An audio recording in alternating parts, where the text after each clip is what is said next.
swear to you I'm not a nihilist. I've been accused of being a hermit, but I'm not selfish or even really exiled. I do my work for you. For all of you. At least, that's what I thought I was doing. As a boy, I explored the normal paths one is expected to take, even thought I might live a normal life. But when I found my passion, I realized that in order to reach my full potential, I had to cut out anything unnecessary. Something a human needs no matter what is exercise and sunlight. And so I went on walks. I would wander down paths away from my house and into the local woods. I got no additional benefit from these constitutionals.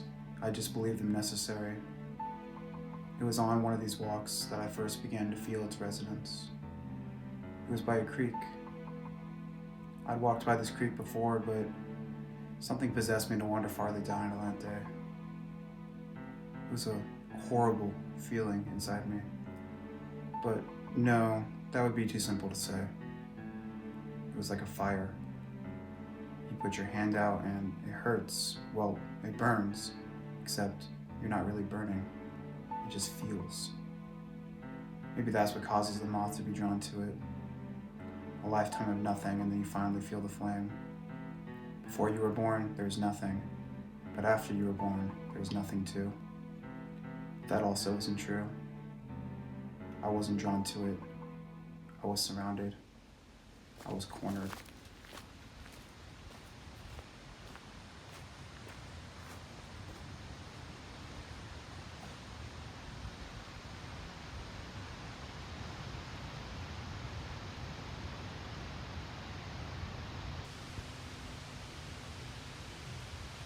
Are you missing something?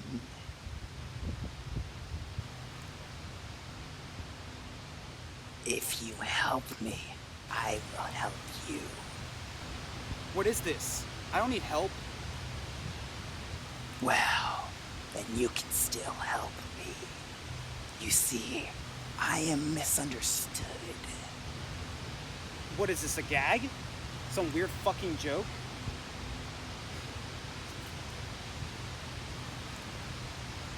I don't understand what's going on here. Don't you feel something missing in your life? Don't you feel that emptiness clawing at you? My life is fine. I'm doing great.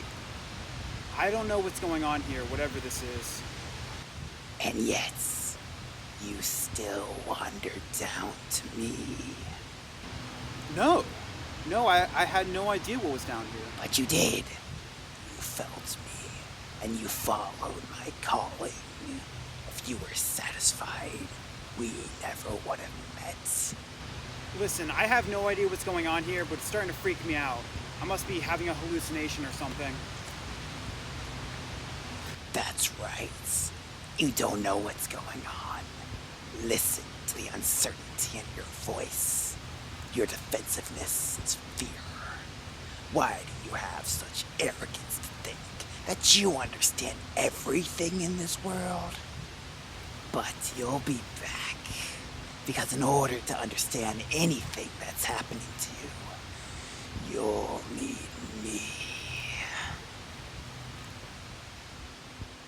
And I did have to go back to him. As I continued my work, I began to feel myself drifting off. It wasn't satisfying. I asked myself what was wrong, and I always wondered if I needed more exercise, more sunshine, and that took me out on more walks.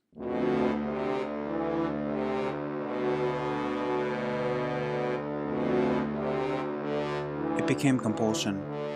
A horrible, sickly feeling overwhelmed me, but I began to not care. As I would drift toward the creek again and again, I began to question my work and my life altogether. Soon, I halted my work entirely. It didn't take me long to realize that the face in the creek wasn't doing anything for me. He didn't hold any special powers or knowledge. But I kept telling myself that this could change, that there could be benefit to my visits. After all, who else has experienced anything this grand before? Was I a prophet? A pioneer into a new dimension? I would mostly go and sit. I would try to prod him, to gently inquire and try to make some sense of what was happening, but he dominated the conversation. He would intimidate me, but I didn't feel like fighting back. Weeks passed, and I was certain that I wouldn't understand what I was experiencing at the creek, but I didn't care. I only felt like going back to it. I stopped asking questions. I stopped missing my past life and wondering what the hell was going on. When are you going to release me? I'm not going to stay here forever. Don't you see I'm not happy here? You are so spoiled. Don't waste this opportunity. You're a liar. I don't believe a word you say. You return for a reason. And think of the consequences if you let this slip through your hands. You'll be known as the world's greatest failure. And what am I now?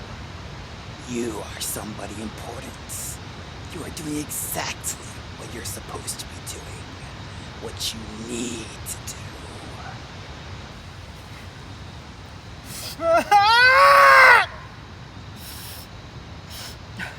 Please, make it easier on me.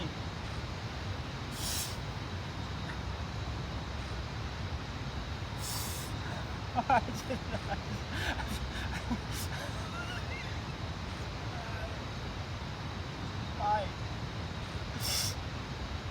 Fine, I'll stay.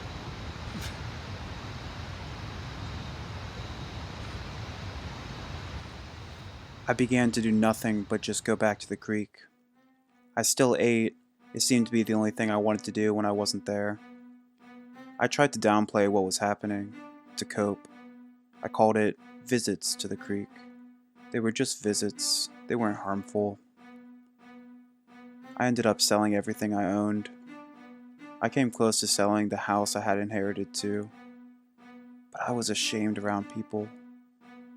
I had my food delivered and hid myself whenever I walked by someone on my way to the creek. I stopped paying my gas and electric bills altogether in order to anticipate the liquidation of my limited remaining money. My brain was being rewired. I could feel my consciousness begin to slip away. I had become nothing. After a while, I was convinced that if I kept living like this, then I would die. I don't know if this was true. Something had to change, no matter what the face in the creek could possibly provide. I had to forfeit it. But even one day apart was a nightmare. I missed that dark feeling and tried to compensate for it in other ways.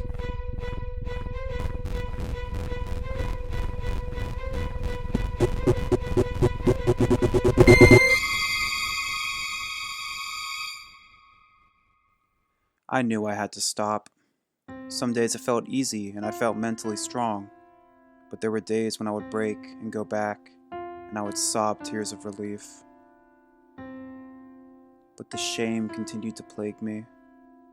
I knew I had to pull myself out of it, and a new fear had arisen, that it wouldn't kill me, that I'd live years in this cycle trying to break away. I don't know if my reactions were based on a physical dependence, or it was purely mental. It felt so real, even though I couldn't be positive that any of it was. There was a flower outside my window. I didn't want to do anything, as all I could do was think of what awaited me at the creek, so I would stare at it for hours. I don't know what it stood for me, but it was something real as I was trying to maintain my sanity. Anything to keep my mind focused elsewhere.